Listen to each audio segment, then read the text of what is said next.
Je vais vous parler de l'origine de l'énergie libérée par les processus nucléaires. Donc cette énergie libérée, c'est celle qui fait tourner nos centrales nucléaires. C'est quelque chose qui est toujours évoqué dans l'enseignement en physique nucléaire.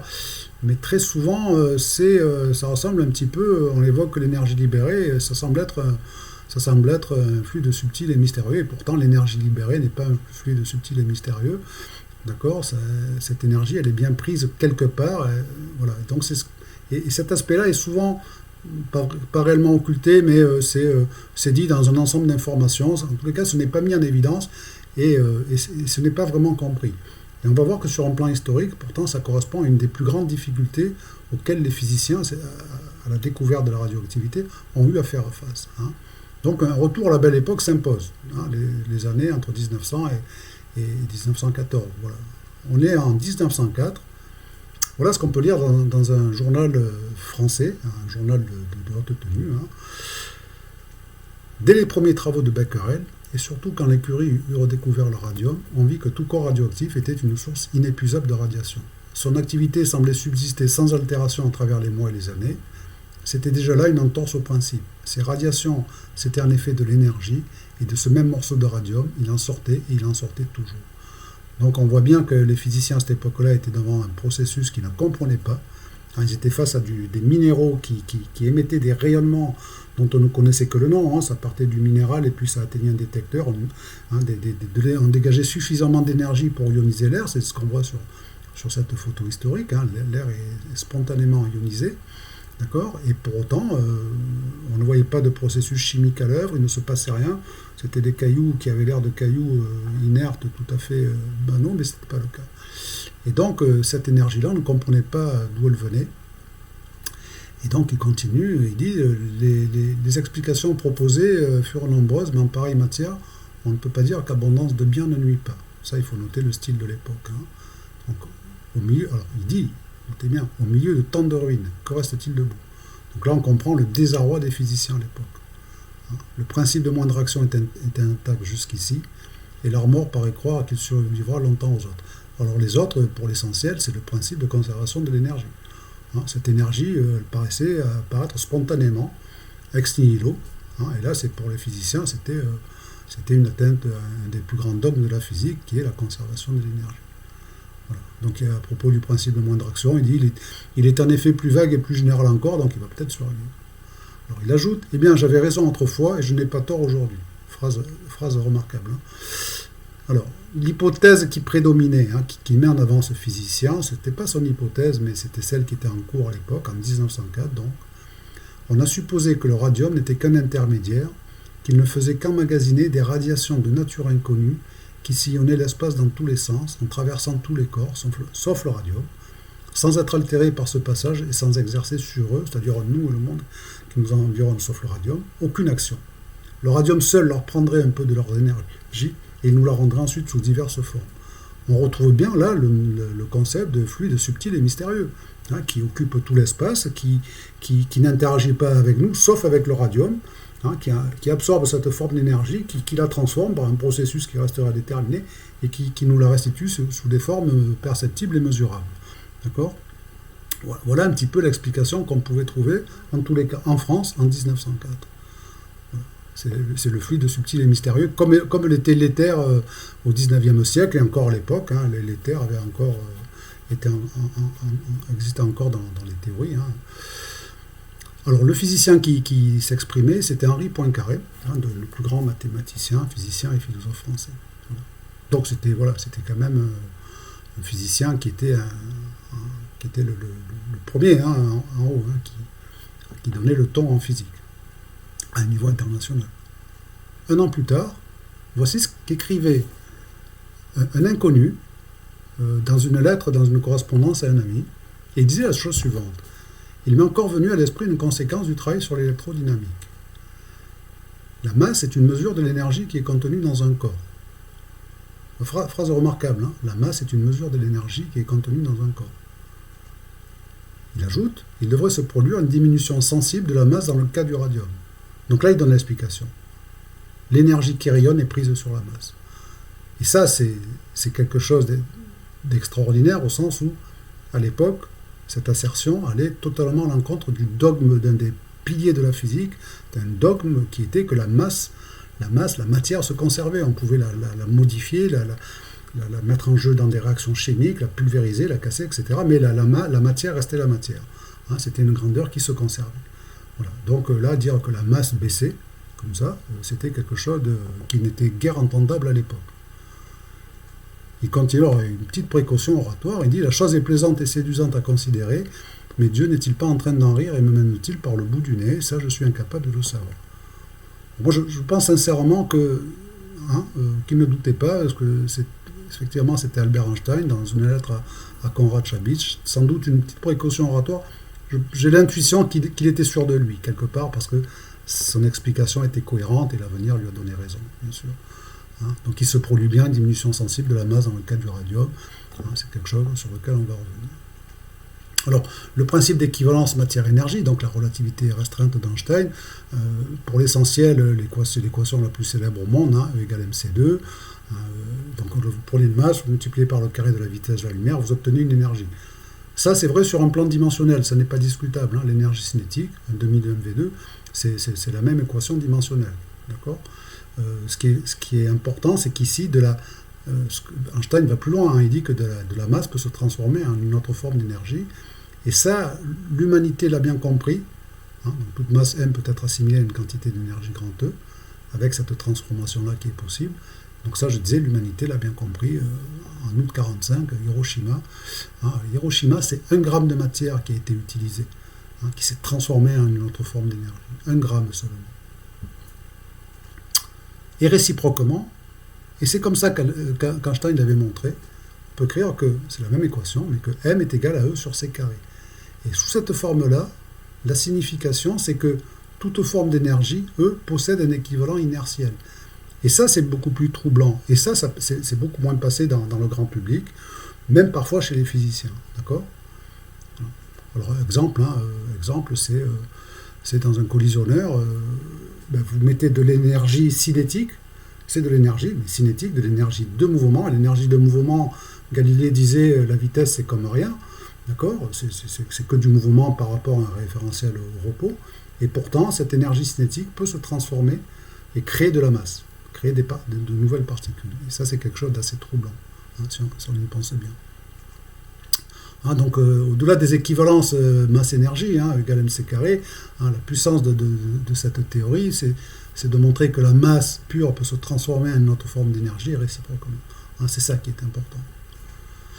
Alors, on dit souvent que la relativité restreinte ne doit s'appliquer qu'à des processus qui mettent en jeu des vitesses considérables, proches de la vitesse de la lumière, avec des énergies dans des processus cosmiques ou dans les grands accélérateurs, etc.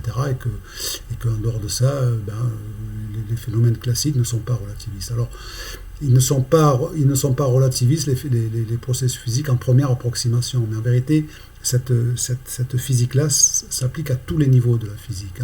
Donc, je vais donner un exemple tout à fait classique de thermodynamique. On va prendre 1 litre d'eau, soit 1 kg d'eau, que l'on va mettre dans une cocotte minute parfaitement étanchée, donc aucune molécule ne sort ni ne rentre, pas d'échange de matière, et on va la faire passer par un simple chauffage de 10 degrés Celsius à 90 degrés Celsius. Donc on va la mettre sur une gazinière, on va la faire chauffer, d'accord ? Et donc la faire chauffer, ça veut dire qu'on a fait rentrer de la chaleur dans ce litre d'eau, et la chaleur c'est de l'énergie. Et donc si on a fait rentrer de l'énergie dans ce litre d'eau, eh bien, globalement, le système a vu sa masse augmenter, tout calcul fait, de 3,7 10-9 grammes. D'accord ?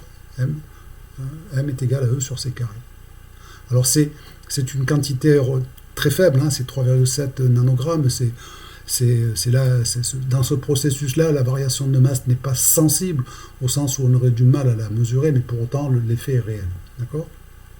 Mais, si on continue l'expérience, je dis souvent aux gens, lorsque je fais le cours, je dis, considérez que vous preniez cette cocotte minute, vous l'accrochez au plafond, au bout d'un câble, et vous videz la pièce d'air. Faites le vide autour. Qu'est-ce qui se passe ? D'accord ? Ce qui se passe, c'est que la cocotte minute va se refroidir. Elle ne peut pas le faire par convection dans l'air, puisqu'il n'y a plus d'air. Elle va le faire, convection ou conduction, elle va le faire par rayonnement. Donc la cocotte minute va se refroidir, d'accord, en émettant des infrarouges, et donc cette masse-là qui a été gagnée, elle sera perdue. Donc on va en sens inverse, la masse va baisser en émettant un rayonnement électromagnétique. D'accord ? C'est-à-dire ces photons infrarouges qui vont partir, qui ne préexistaient pas, alors qui ne préexistaient pas au phénomène, eh bien ils transportent de l'énergie, et cette énergie, alors les photons n'ont pas de masse au repos, mais ils transportent de l'énergie. Cette énergie, elle est prise sur la masse de la cocotte minute qui se refroidit, et donc on va perdre ces 3,7 10 -9 grammes. Voilà.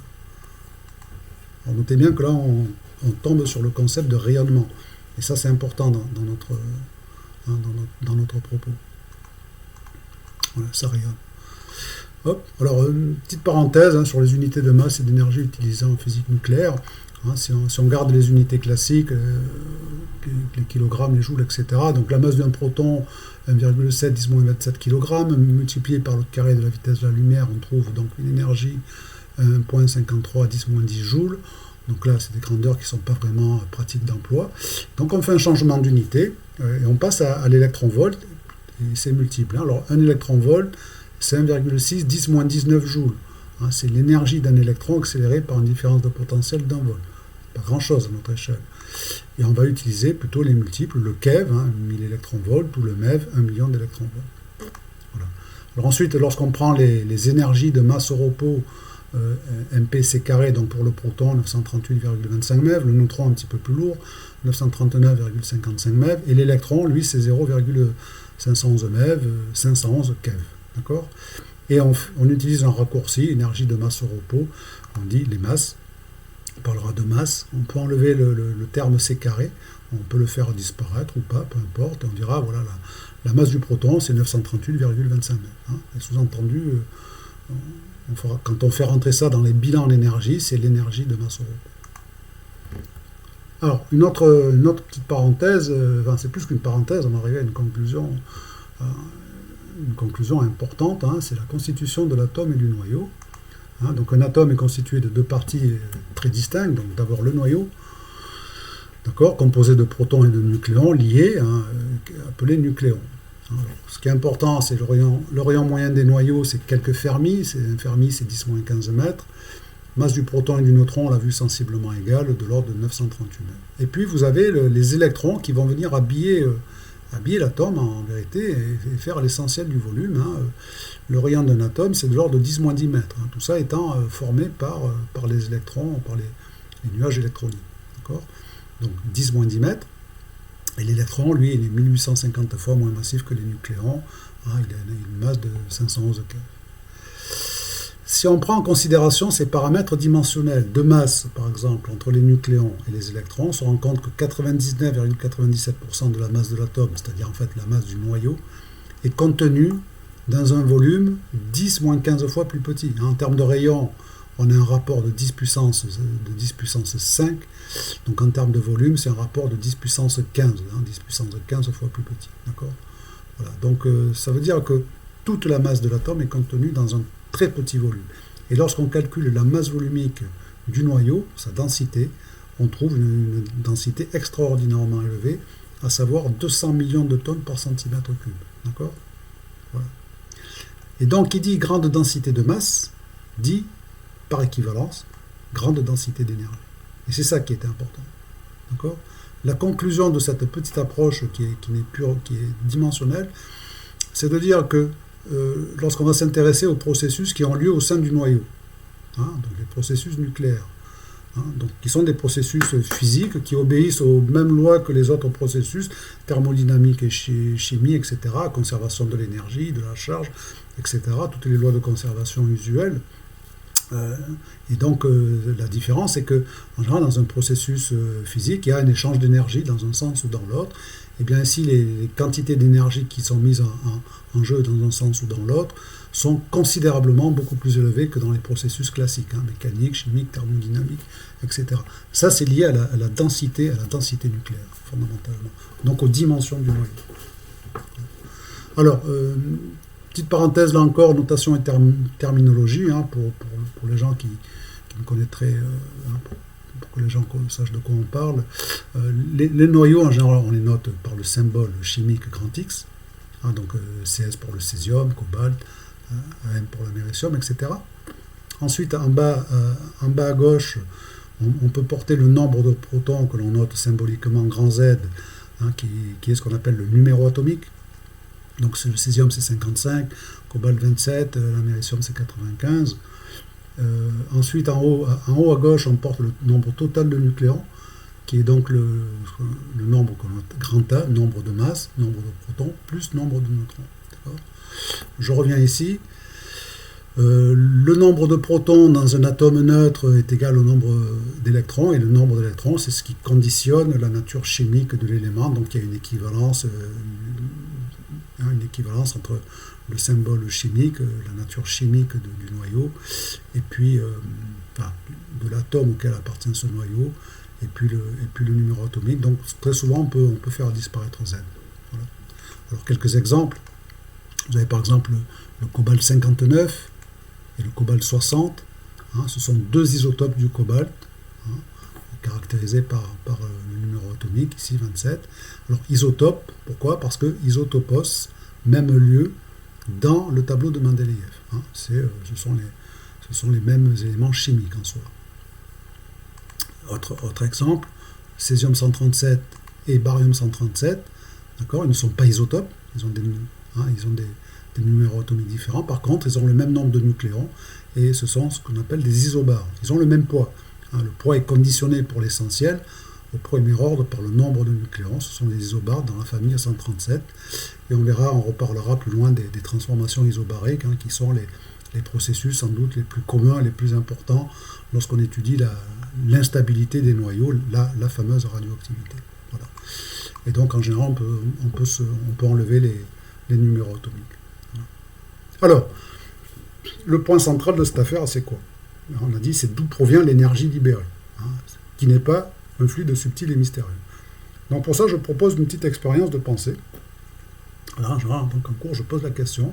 On considère deux particules A et B de masse Ma et Mb, voilà, et on postule que ces particules fusionnent et forment un système lié AB de masse MAB. Et donc, je demande de démontrer qu'obligatoirement, la masse de A plus la masse de B ne peut être que strictement supérieure à la masse du système lié AB. Voilà. Donc avec ce qu'on a vu précédemment, on peut effectivement le démontrer. En général, ça tourne un petit peu. Hein, donc c'est quand même très surprenant, puisque en fusionnant ces deux particules, le résultat final est plus léger. Hein. Alors, comment peut-on le démontrer? C'est un peu délicat dans ce sens-là, il faut prendre la réaction en sens inverse. Hein, et donc on va partir du système lié, c'est-à-dire on va passer du système lié au système libre, A et B libre, sans interaction et au repos. Alors, qu'est-ce qu'il faut faire? Il faut casser la liaison, hein, puisqu'on a affaire à un système lié, ça veut dire qu'il y a une liaison, peu importe sa nature, il faut casser cette liaison, et pour casser cette liaison, il faut apporter de l'extérieur un minimum d'énergie. Voilà. D'accord? On voit le karatéka, ça c'est important, hein, pour casser ces pains de glace, il dépense de l'énergie. Voilà. Donc, et cette énergie que l'on va dépenser, hein, cette énergie nécessaire et suffisante pour casser la liaison, on appellera ça énergie de liaison. J'y reviendrai. Ici, notez bien que c'est une grandeur essentiellement positive. Hein, d'où cette petite image, c'est bien une énergie que l'on apporte de l'extérieur. Je dis ça parce que souvent en physique, les gens introduisent des grandeurs d'énergie négative. Donc on s'y perd un petit peu, quoi, hein. On perd le sens physique en faisant ça. Et donc on obtient un système libre. Voilà. Alors lorsqu'on fait le bilan énergétique de cette affaire, en voie d'entrée, on a les énergies de masse au repos, l'énergie de masse au repos du système lié, MAB, plus l'énergie de liaison qu'on a fait rentrer dans le système. Et en voie de sortie, on a l'énergie de masse au repos de A et de B. Donc MA plus MB. À ce niveau-là, même, on pourrait penser par exemple à une fusion proton-neutron, hein, donc à un niveau nucléaire. Eh bien, à ce niveau-là, les lois de conservation s'appliquent toujours, hein, même si on a failli les abandonner un jour. Non, la loi de conservation de l'énergie s'applique.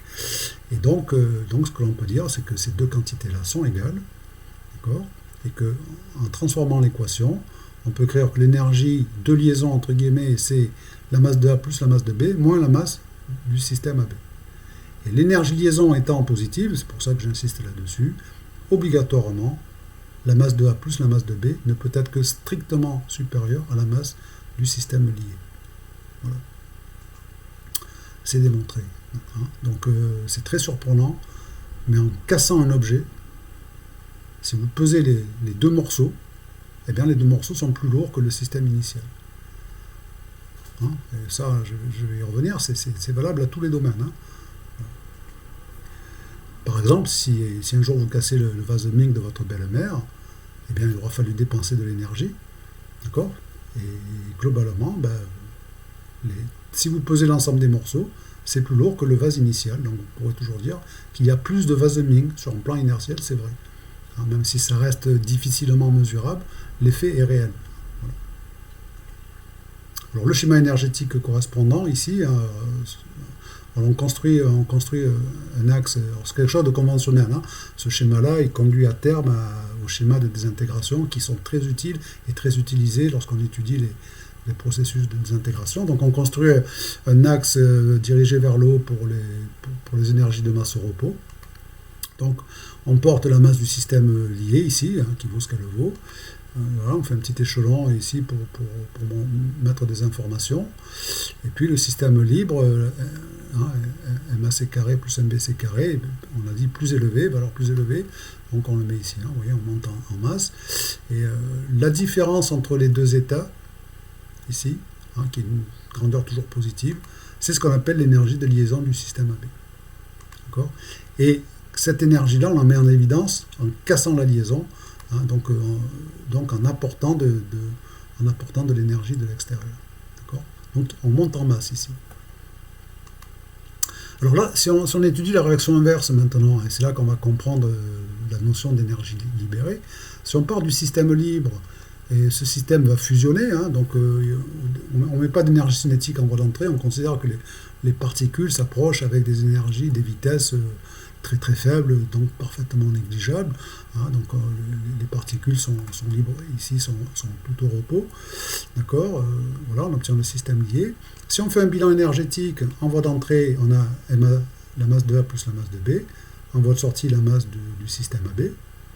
On a vu que cette quantité-là était strictement inférieure à celle-là. Or, la conservation de l'énergie s'applique toujours. Donc, obligatoirement, pour qu'il y ait égalité, on est obligé, je dirais, algébriquement, de rentrer une certaine quantité d'énergie grand E ici. Et physiquement, à quoi correspond cette énergie grand E qui doit exister pour que le système puisse se lier? C'est l'énergie libérée. Et en général, sous forme de rayonnement électromagnétique. D'accord ? Voilà l'origine de l'énergie libérée. L'énergie, on va libérer de l'énergie lorsque des liaisons vont se former. C'est ça qui est fondamental. D'accord ? Hein, et là, on se rend compte que, effectivement, le système final ici est moins massif que le système initial.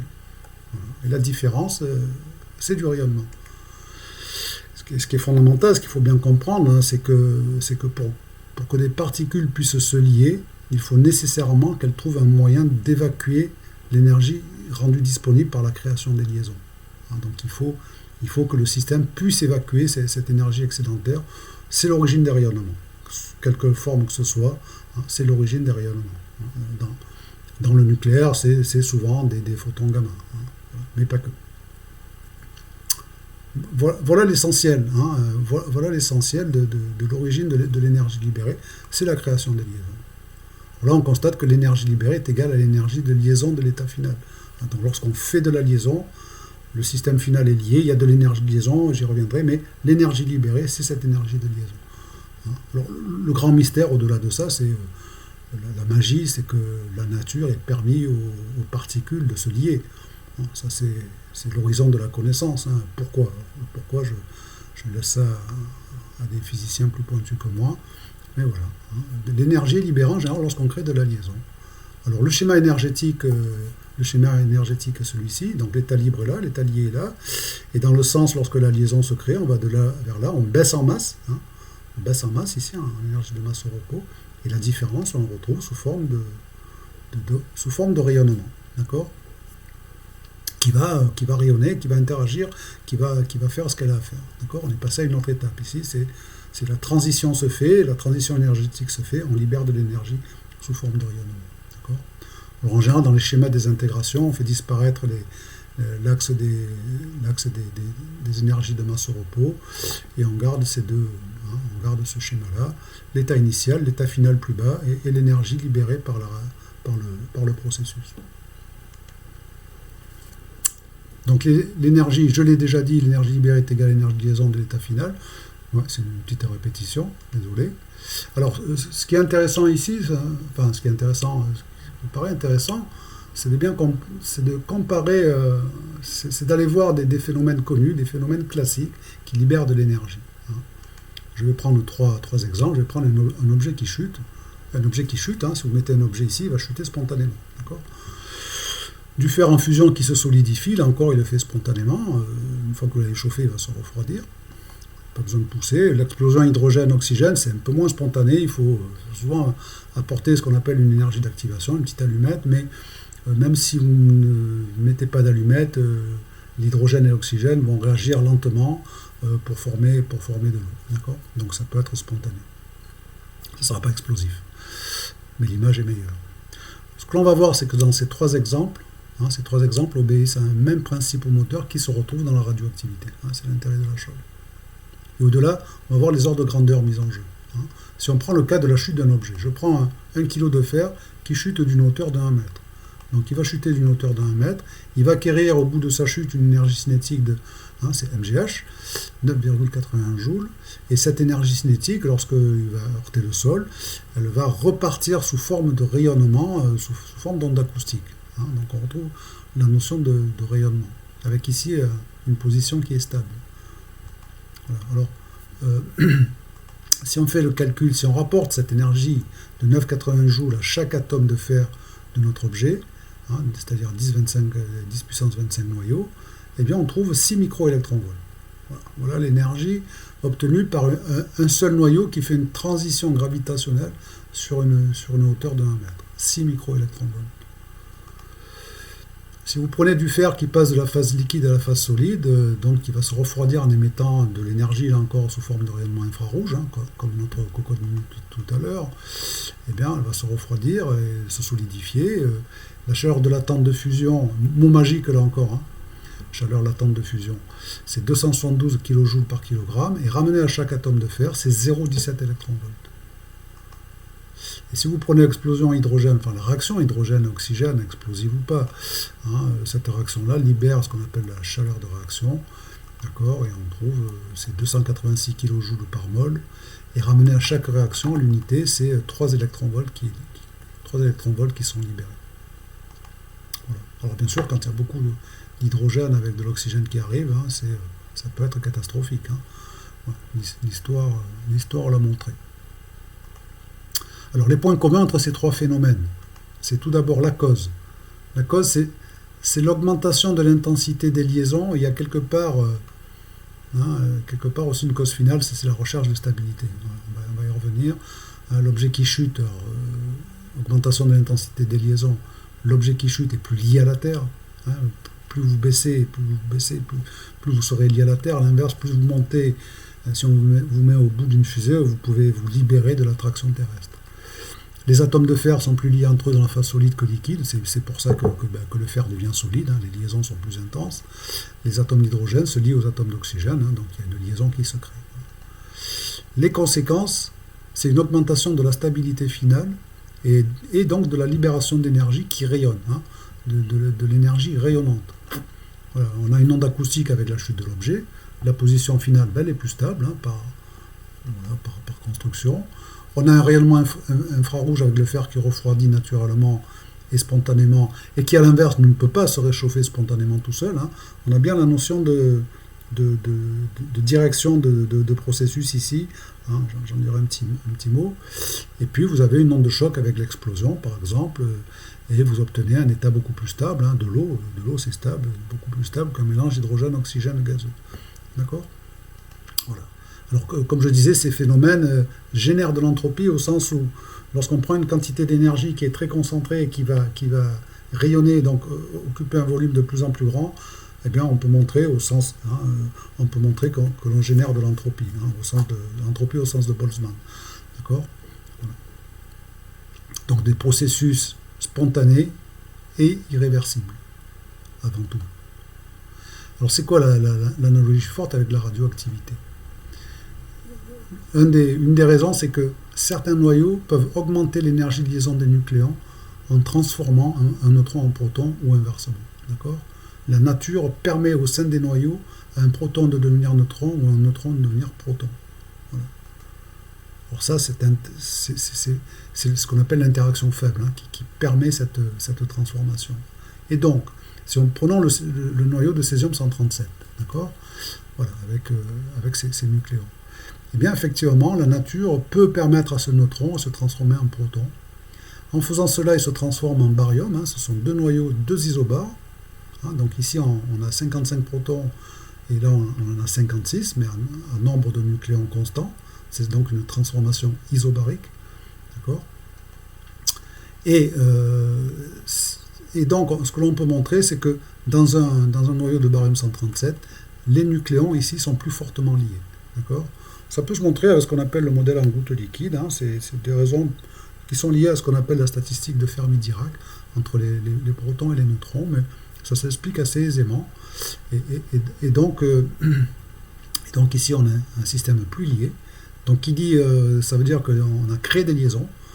Et donc, si on a créé des liaisons, ça veut dire que cette transformation libère de l'énergie. Voilà. Hein, donc, cette énergie, elle est prise sur la masse du noyau. Ce noyau devient plus léger. Devient plus léger que le césium-137, hein, donc ce qu'on appelait avant le défaut de masse, hein, donc on a baissé en masse, et donc la quantité d'énergie correspondante qui est donc libérée, on la retrouve sous forme de rayonnement. Et cette quantité d'énergie libérée, c'est 1,2 10 puissance 6 électronvolts, 1,2 million d'électronvolts. D'accord ? On est tout à fait bien au-delà des énergies vues précédemment. Et donc, cette énergie-là, on va la retrouver effectivement sous forme de rayonnement. Alors, ici en particulier, sous rayonnement des électrons, c'est le rayonnement bêta. Hein, ce sont des électrons tout neufs qui viennent d'être créés par l'interaction faible. Et puis des gamma. D'accord ? Alors, il y a aussi des antineutrinos, etc. Bon, je ne vais pas rentrer dans le détail, mais hein, l'idée est là. Ici, en partant de là à là, les énergies de liaison ont augmenté. Il y a plus de liaisons. La masse a baissé. On a libéré de l'énergie sous forme de rayonnement. Donc qui va partir dans l'environnement. Hein, notion de rayonnement. Voilà. Alors si on fait une petite comparaison là, rapidement entre ces divers processus, hein, en mécanique, là c'était 6 microélectronvolts, thermodynamique, on avait 0,17 électronvolts, l'aspect chimique, 3 électronvolts, vous voyez, on monte un petit peu, mais ça reste, tout ça tourne autour de l'électronvolt, et lorsqu'on passe au nucléaire, on est dans l'ordre du million d'électronvolts. Hein, c'est vraiment toute la différence entre les processus physique classique et les processus de physique nucléaire.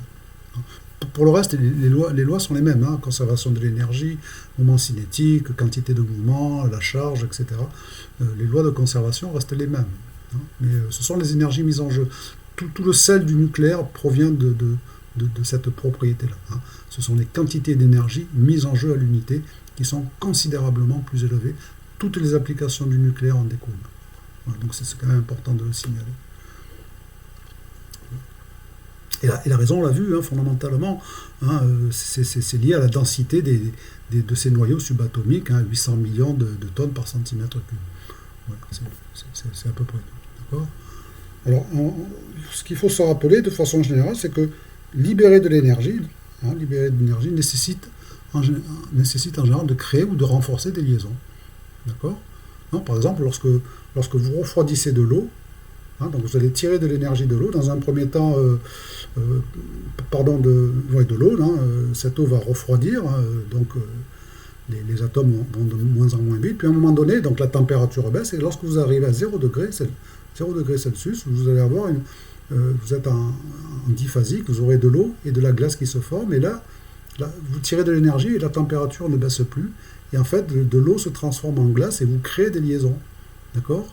Et donc, ce n'est pas sur la variation de température que vous jouez, c'est en créant des liaisons, vous allez pouvoir libérer cette énergie que vous aspirez finalement.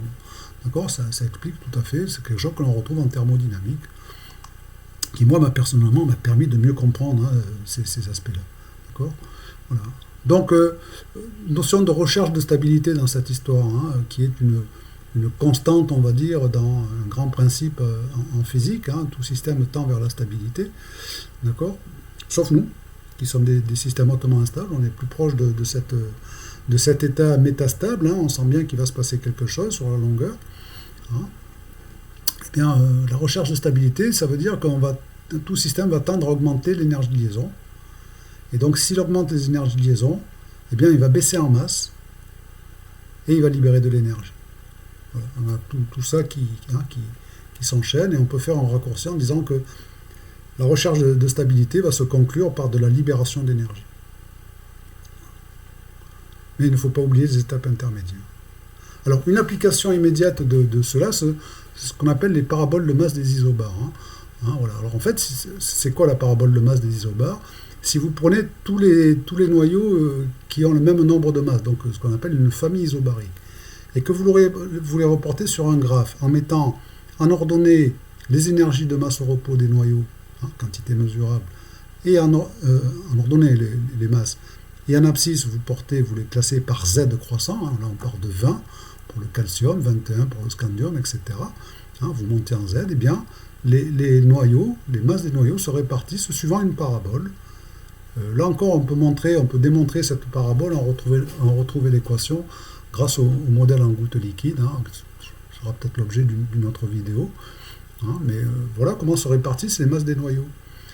Et donc, si on part du principe que tout système tend à minimiser sa masse, on pourrait penser que ce noyau-là aura tendance à se transformer en celui-ci. Et effectivement, il le fera en transformant un proton en neutron, d'accord, excusez-moi, en transformant un neutron en proton, et donc va monter en Z. Donc ici, on va avoir des transitions bêta, et ce noyau-là va se transformer en celui-là, celui-ci en celui-ci, etc. D'accord. Je vais vous montrer quelques familles isobariques en partant de 57. Je vais passer à un autre document. Voilà. Je suis passé sur un document qui contient toutes les familles isobariques, un document exceptionnel. Voilà, donc là je suis sur la famille 57. Et alors je vais cibler en particulier le cobalt, tous les isotopes du cobalt, ici dans la famille 57. Donc le cobalt 57, on voit, il est ici. Et donc là, effectivement, il est plus haut que le fer 57, et il aura tendance, le cobalt 57, n'aura de cesse à se transformer en noyau de fer 57. Alors il le fera par ce qu'on appelle la capture électronique, ce qui lui permet de baisser en Z. D'accord. À noter ici que le fer 57, lui, il n'a pas de système plus bas, il ne peut pas aller plus bas, donc il reste où il est, ce qui veut dire que lui est stable. Alors oui, il est stable par défaut, il n'est pas fondamentalement différent des autres noyaux. Simplement, il ne peut pas aller plus bas, donc il reste où il est. S'il y avait un système avec une masse plus basse, il n'aurait de cesse d'y aller, mais ça n'est pas possible. On voit que, alors ce qui est important, c'est que tous les noyaux appartiennent à une famille isobarique, quelle qu'elle soit, et que seuls les noyaux les plus bas dans la parabole sont stables. Donc l'instabilité bêta- ici ou bêta+, c'est monnaie courante. Alors bien sûr, on ne l'aperçoit pas sur Terre, puisque ce sont des noyaux instables, donc ils vont se transformer et on va arriver à un état final qui va durer dans le temps, qui sont à la fois les noyaux les plus abondants par stabilité, mais en fait, si vous prenez un nombre quelconque de protons et de neutrons et que vous fassiez un noyau, vous avez plus de chances de tomber sur un noyau bêta- ou bêta+ que sur un noyau stable. Donc je dirais l'instabilité, c'est la loi, c'est le cas le plus courant, mais ça ne dure pas. D'accord. Voilà. Alors si on passe à la famille 58, le cobalt 58, il est toujours en haut ici. Donc il pourra aussi se désintégrer, alors ici par capture électronique, et un petit peu de bêta+ aussi. Voilà. Et c'est le fer 58 qui est stable. Famille 59, ben là, le cobalt 59, il est en bas, et il est stable. Et effectivement, le cobalt 59, c'est le seul isotope du cobalt qui soit stable. Dans plus de 20 isotopes du cobalt recensés, c'est le seul qui soit stable. D'accord. Et enfin, en famille 60, on retrouve ici le cobalt 60, qui est bien connu, cobalt 60 en radioprotection notamment. C'est un radionucléide qui a une énergie de transition assez élevée, 2,8 MeV quand même. D'accord. Et voilà. Alors, lui, il est émetteur bêta-, il est sur la partie gauche de la parabole. Alors, à noter, une chose importante, c'est que là, vous avez les noyaux stables. Si vous prenez toutes ces paraboles et que vous les juxtaposez, vous allez construire ce qu'on appelle la vallée de stabilité. Et tous les noyaux stables, au fond de la vallée, vont dessiner ce qu'on appelle la ligne de stabilité. Donc tout ça, là encore, avec le modèle en gouttes liquides, on peut retrouver On peut retrouver les équations. Et ce qui est important ici, c'est que plus vous éloignez du fond de la vallée, c'est-à-dire plus vous éloignez de la stabilité, et plus vous aurez des radionucléides qui auront des énergies de transition élevées. Hein. Par exemple, ici, c'est 10 MeV avec des périodes très courtes. Hein. La période, là, la période n'est même pas portée. Hein. Ici, celui-ci, c'est une période de 0,57 secondes. Voilà, celui-ci, celui-ci a une période très courte que je ne vois pas, 51 secondes, etc. Le cobalt 60, lui, c'est 5 ans. Donc plus vous éloignez, plus les périodes sont courtes, les énergies libérées élevées. Voilà. Donc voilà pour ce processus de désintégration, qui est le cas le plus courant dans les processus de désintégration. Les processus alpha, ça ne concerne que quelques noyaux lourds, la fission spontanée, encore moins de noyaux, etc. Donc voilà pour les désintégrations isobariques, où l'on voit que le principe de recherche de stabilité est toujours à l'œuvre. Alors une remarque importante, je dis importante parce qu'il y a souvent une confusion avec ce concept d'énergie de liaison. Je croisais parfois des gens qui pensaient que l'énergie de liaison était une énergie que le système possédait. Hein, parce que l'énergie de liaison 2, c'est un pronom possessif, on se dit c'est l'énergie d'un système. Entre guillemets, une sorte d'énergie potentielle, on ne sait pas trop. Non, c'est l'énergie de liaison d'un système, il faut bien comprendre que c'est pas une énergie que le système possède, et ça dépend du système final, libre ou moins lié, par rapport auquel on calcule l'énergie de liaison. Hein, donc je prends souvent l'exemple de la goutte d'eau posée à la surface de la Terre. Tout ça, c'est bourré d'énergie de liaison, mais en vérité, ces énergies de liaison, elles n'existent pas dans la goutte. Hein. Pour les mettre en évidence, il faut casser des liaisons. Alors quelques exemples rapidement, hein, pour revenir un petit peu à des ordres de grandeur. Vous pouvez casser des liaisons intermoléculaires. Les forces de Van de Waals, il faut dépenser 0,28 électronvolts pour arracher une molécule H2O à cette goutte. D'accord ? Cette molécule, à nouveau, on peut considérer de la liaison simplement avec la Terre, et donc il faudra dépenser 1,17 électronvolts pour libérer cette molécule de l'attraction terrestre.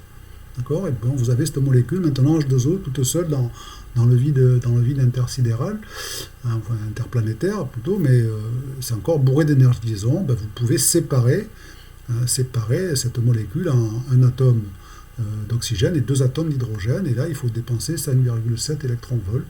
D'accord ? Alors vous voyez, lorsque j'avais mené ce calcul, j'avais constaté que les énergies allaient croissant.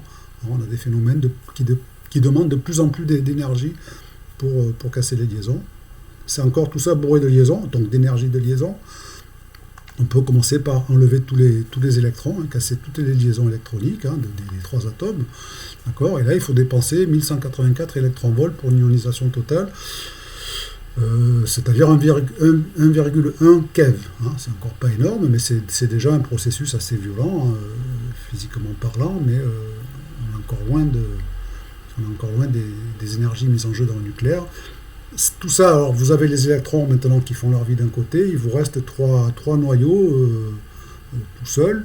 Bon, les 2 hydrogènes, donc c'est 2 protons, il n'y a plus d'énergie, globalement, il n'y a plus d'énergie de liaison, d'accord ? Et il vous reste l'oxygène, c'est 8 protons, 8 neutrons, 16 nucléons, vous pouvez les séparer. Et donc pour séparer ces 16 nucléons, il faut, tout calcul fait, dépenser 128 millions d'électronvolts. Donc là, on retrouve bien le gap entre les processus classiques, certes de plus en plus énergétiques, énergivores, etc., et puis les processus nucléaires. D'accord ? Si vous repassez le film à l'envers, là, vous allez libérer de l'énergie, dans les mêmes proportions, bien sûr, les mêmes quantités. Alors, ceci étant dit, pourquoi j'ai insisté là-dessus, c'est pour introduire la notion d'énergie de liaison, notée BZA du noyau XZA. B pour binding, binding energy, énergie de liaison. Voilà. Alors c'est quoi l'énergie de liaison ? Par définition du noyau, c'est la quantité que l'on retrouve dans la réaction de dissociation totale du noyau. Donc vous partez du noyau avec ces A nucléons liés, et vous les séparez en Z protons et N neutrons libres et au repos. Voilà. Donc il va falloir dépenser de l'énergie, et cette quantité d'énergie-là, c'est ce qu'on appelle l'énergie de liaison du noyau. D'accord ? Donc c'est calculé par rapport à cet état final. Voilà. Et du coup, si vous connaissez la masse des protons, la masse des neutrons, la masse du noyau, cette quantité d'énergie, vous la calculez immédiatement en faisant Z fois la masse du proton plus N fois la masse du neutron moins la masse du noyau. Voilà. quantité positive. D'accord. Est-ce que c'est possible? Ça veut dire il faut être capable de mesurer la masse des noyaux. Et ça a été possible assez rapidement dans l'histoire de la physique.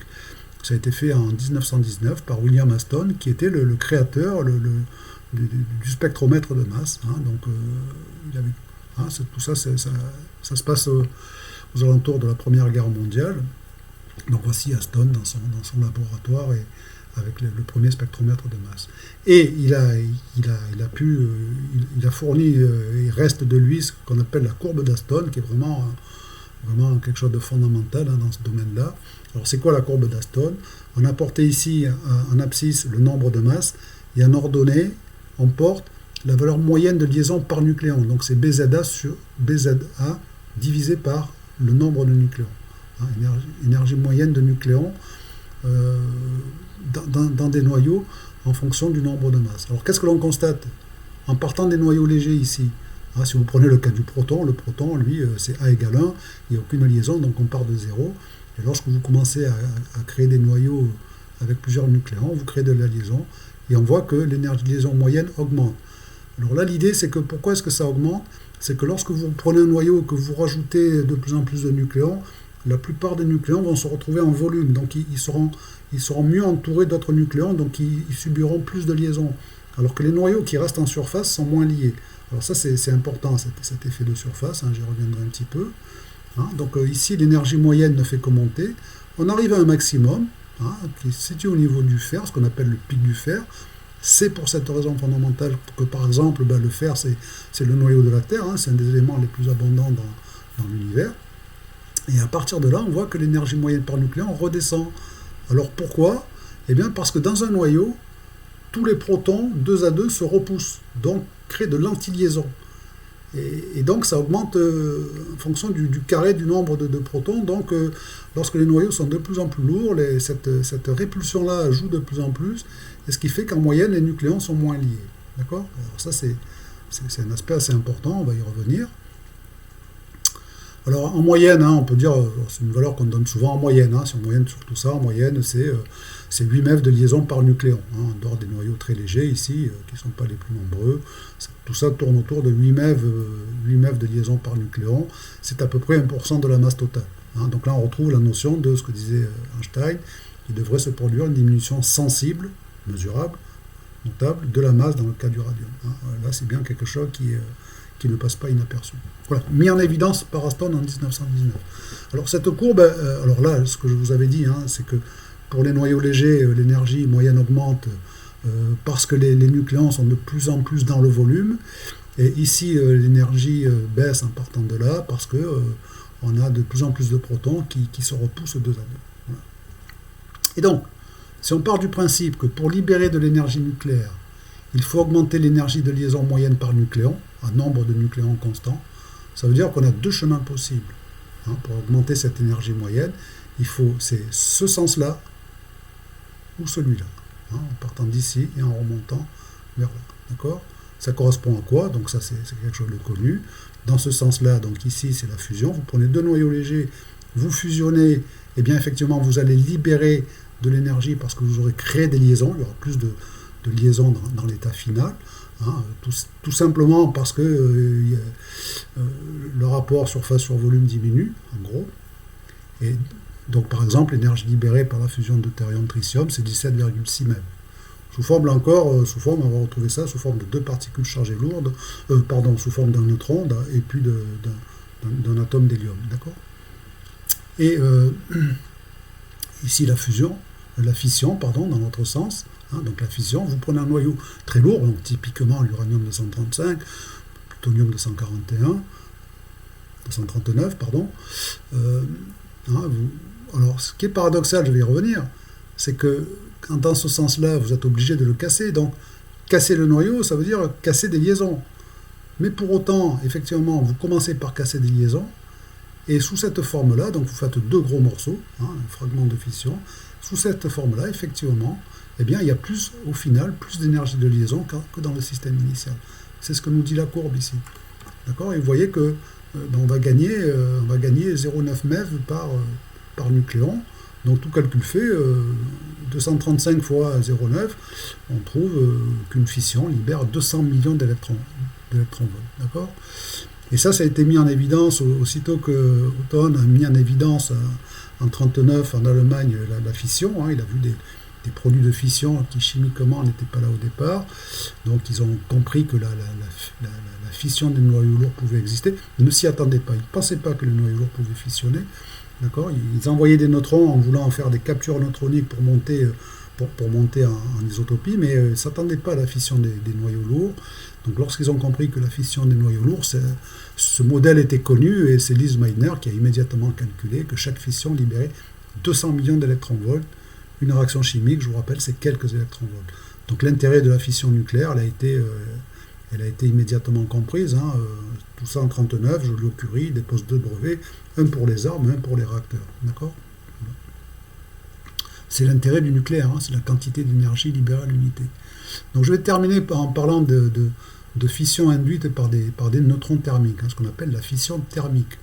Hein, alors tout ça, j'insiste un petit peu parce que on trouve souvent dans les documentaires, dans les documents grand public, cette image qui donne le sentiment que les chaînes, ce qu'on appelle les chaînes neutroniques qui propagent la fission, qui entretiennent la fission dans un réacteur, eh bien on voit des neutrons qui semblent arriver comme des boulets et casser les noyaux. On se dit, on casse des noyaux et on libère de l'énergie. Alors, sous-entendu, on utilise l'énergie cinétique des neutrons incidents pour casser cet objet-là. Vous pouvez casser n'importe quel objet en apportant de l'énergie. Si vous envoyez une boule de pétanque dans un mur, vous allez casser une brique. D'accord ? Pour autant, vous n'avez pas libéré d'énergie. Hein. Et de plus, alors, cette image est assez vraie dans une bombe atomique, entre guillemets, un engin nucléaire, d'accord ? On utilise les neutrons à l'état rapide, d'accord ? Mais dans un réacteur nucléaire, on utilise les neutrons à l'état dit thermique. Thermique, ça veut dire qu'ils ont une énergie cinétique de 0,025 électronvolts. On les utilise à cette énergie-là parce qu'à cette énergie-là, ils ont plus de chances de réagir, tout simplement parce qu'ils vont plus lentement. D'accord ? Bon, je ne vais pas insister là-dessus.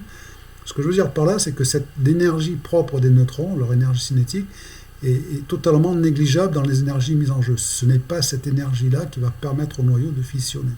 D'accord ? Voilà. Alors comment ça marche en fait ? Je vais introduire la notion d'énergie seuil de fission. Hein, c'est un petit modèle que j'ai fait à partir d'un article fondateur de Bohr et Wheeler. L'article est sorti là encore en 1939, 1er septembre, hein, coïncidence, c'est le jour où l'Allemagne attaque la Pologne, hein, donc étrange coïncidence. Et dans cet article-là, ils ont fait un modèle de déformation du noyau, et ils ont regardé comment se comporter, quelles étaient les énergies mises en jeu. D'accord ? Voilà. Donc je vais commencer par... je vais prendre un noyau léger, hein, A égale 60. Et là, ici, vous avez 2 graphes qui montrent l'énergie associée à la déformation. On va voir cette déformation qui tend vers... il va former une sorte de cacahuète comme ça. Et c'est l'énergie, c'est le paramètre de... c'est l'énergie qu'il faut apporter en fonction du paramètre de déformation.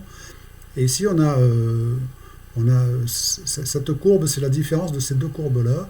C'est la variation de l'énergie de surface, hein, c'est-à-dire que pour passer de la forme sphérique à une forme non sphérique, on augmente la surface, et pour augmenter la surface, il faut effectivement faire passer des nucléons qui étaient donc dans le volume, qui étaient liés avec 4 nucléons.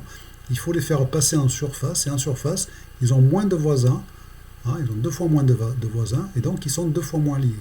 Donc pour augmenter la surface, donc déformer l'objet, il faut casser des liaisons, donc il faut apporter de l'énergie. Et ici, vous avez l'énergie de répulsion coulombienne qui est antiliante, d'accord, et qui est négative. Voilà. Alors pour les noyaux légers, on a au résultat l'énergie de déformation, elle est là, elle ne fait qu'augmenter. Ce qui veut dire que vous pouvez tout à fait éventuellement déformer un noyau en apportant de l'énergie, mais il faut tout le temps apporter de l'énergie et vous ne récupérez rien du tout. D'accord ? Voilà, vous pouvez apporter de l'énergie, etc., mais il ne se passe rien. Et, vous pouvez sans doute arriver à le casser, mais vous aurez dépensé plus d'énergie que ce que vous pourrez récupérer. Si on passe à l'uranium 235, par exemple, qui est plus volumineux, voici comment se comporte la courbe. D'accord ? Donc pour le déformer, il faut effectivement apporter de l'énergie. Donc vous voyez le point bleu qui se déplace ici. Hein, voilà, là j'ai apporté 2 MeV d'énergie. Voilà, on continue. Hein. 4 MeV d'énergie, j'apporte toujours de l'énergie. Et on va arriver ici à ce maximum qu'on appelle le point sel, hein, avec une énergie appelée énergie seuil de fission. Et arrivé ici, eh bien, voilà, la déformation va continuer d'elle-même.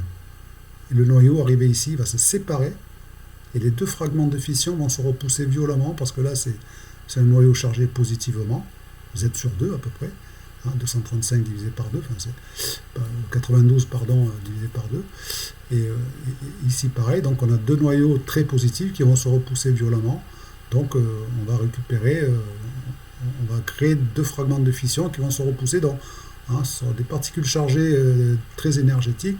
À noter que ce qu'on récupère avec la fission nucléaire, c'est de l'énergie de nature électromagnétique du noyau. Hein, voilà. Alors si on passe à un noyau très lourd, c'est des noyaux qu'on étudie typiquement au Ganil, là ce sont des noyaux totalement instables, il n'y a pas besoin de les pousser. La moindre déformation, le système est instable, il se déforme aussitôt. Donc ce sont des noyaux qui se désintègrent, qui fusionnent aussitôt qu'ils sont créés. D'accord ? Sauf les noyaux dits magiques, enfin, bon, qui se désintègrent de toute façon. Voilà. Mais rappelez-vous que pour l'uranium-235, il faut apporter à peu près 5 MeV d'énergie pour que le noyau fissionne à coup sûr. D'accord ? Et donc ce n'est pas l'énergie cinétique des neutrons à l'état thermique qui est suffisante, loin s'en faut.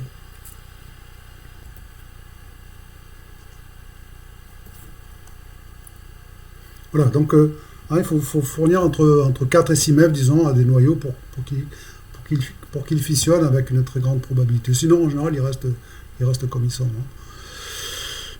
Alors, fission thermique pour l'uranium-235.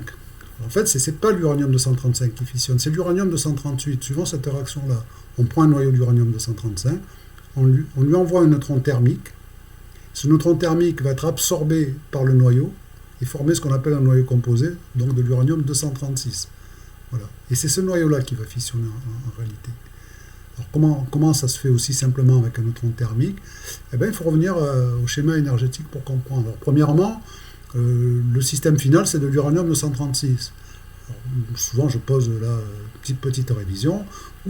À quel niveau se situe la voie d'entrée ? Est-ce qu'elle est plus basse ? Est-ce qu'elle est au même niveau ? Est-ce qu'elle est au-dessus ? Alors pour bien s'en rappeler, il faut comprendre que si on veut passer de l'uranium-236 à l'uranium-235 plus neutron, il faut arracher un neutron. D'accord ? Et pour arracher un neutron, il faut globalement dépenser plusieurs millions d'électronvolts. C'est de l'ordre de 8 millions d'électronvolts. Donc l'énergie de la voie d'entrée, même lorsque le neutron n'a pas d'énergie, elle est ici. D'accord ? Et ce niveau-là, correspond à ce qu'on appelle l'énergie de liaison du neutron dans l'uranium-236, et ça vaut exactement 6,47 MeV. Voilà. Et l'énergie seuil de fission de l'uranium-236, c'est 5,9 MeV. Voilà. Ce sont deux grandeurs qui sont indépendantes. La nature a permis, alors, ce qui est notable, c'est qu'elles sont du même ordre de grandeur déjà, ce qui est un miracle, et celle-ci est un petit peu supérieure. Ce qui fait que lorsque le neutron vient se lier à l'uranium-235, l'énergie totale se conserve et on fabrique un noyau d'uranium-236 avec ce qu'on appelle une énergie d'excitation, donc une sorte de chaleur interne qui le place au même niveau et qui correspond à 6,47 MeV. Donc ça génère un noyau dans lequel donc l'énergie mise à disposition lorsque le neutron se lie, eh bien cette énergie-là de 6,47 MeV va se répartir dans le noyau composé, ça va le chauffer. On est au-dessus de l'énergie de fission, et ce noyau-là, c'est ce noyau-là qui va fissionner. D'accord ? Et là, on va récupérer 200 millions d'électronvolts, tout simplement en envoyant un neutron avec une énergie de 0,025 électronvolts. C'est en se liant que le neutron va libérer l'énergie nécessaire et suffisante pour que la fission se produise. C'est la création de cette liaison qui donne l'énergie disponible. Voilà. Le hasard a voulu que ce soit supérieur. D'accord ? Voilà. Donc c'est un noyau fissile, l'uranium-236, c'est ce qu'on appelle un noyau fissile à l'énergie thermique. Voilà. En conclusion, donc ce n'est pas l'énergie cinétique du neutron qui intervient ici, c'est le fait qu'en se liant, alors le neutron, quand il arrive à proximité du noyau, il est pris dans le champ d'attraction de la force nucléaire forte, et dans sa chute, il va gagner à peu près ces 6,47 MeV, et cette énergie-là, lorsqu'il est absorbé, il va la dissiper dans le volume du noyau. Donc c'est pas l'image d'un boulet de canon, c'est tout simplement en se liant que le noyau finit par fissionner. D'accord ? Voilà. Alors si on prend un neutron thermique maintenant, si on s'intéresse à la fission thermique pour l'U8, l'U8, la voie d'entrée est ici, le noyau composé c'est l'uranium 239, l'énergie de liaison du neutron dans U239 c'est 4,78 MeV, et l'énergie seuil de fission c'est 6,2 MeV. Vous voyez ici les niveaux sont inversés, et lorsque l'uranium 238 absorbe un neutron thermique, il se transforme en uranium 239 excité, mais il est en dessous de l'énergie seuil de fission, donc il ne fissionne pas, il se débarrasse de cette énergie excédentaire, c'est de la chaleur, hein, c'est un noyau qui est très chaud, c'est des milliards de degrés, d'accord, et donc il va se refroidir en émettant non pas des infrarouges, mais des gamma, hein, il va faire ce qu'on appelle une transition gamma, d'accord. Donc ici, l'énergie de liaison du dernier neutron est inférieure à l'énergie seuil de fission. Voilà.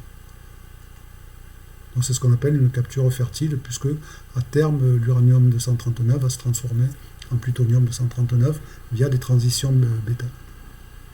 Ici un petit tableau qui montre en rouge, vous avez tous les noyaux cibles qui vont pouvoir fissionner, au moins c'est le noyau composé qui fissionne, hein, qui vont fissionner tout simplement parce que